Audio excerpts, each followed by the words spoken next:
Hello বন্ধুরা, নতুন এক আবিষ্কার ভাপা পিঠা বানানোর নতুন একটা পদ্ধতি, চামচ পিঠা।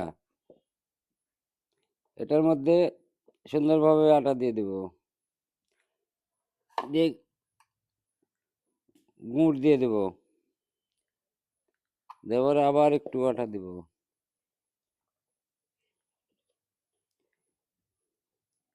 এই যে উপরে একটু নারিকেল দিয়ে দেব,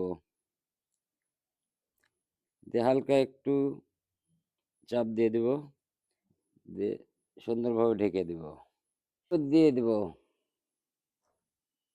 সুন্দরভাবে দিয়ে দেব, দিয়ে চামচটা উঠায় নেব, চামচটা উঠায় এভাবে ঢেকে দেব আমি। এই যে বন্ধুরা, আমার পিঠাটা হয়ে গেছে, এবার আমি নামায় ফেলবো।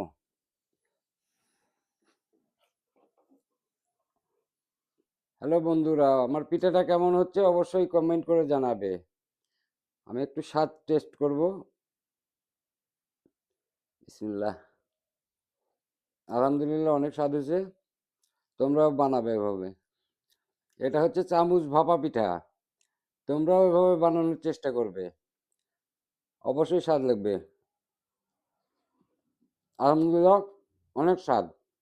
ধন্যবাদ।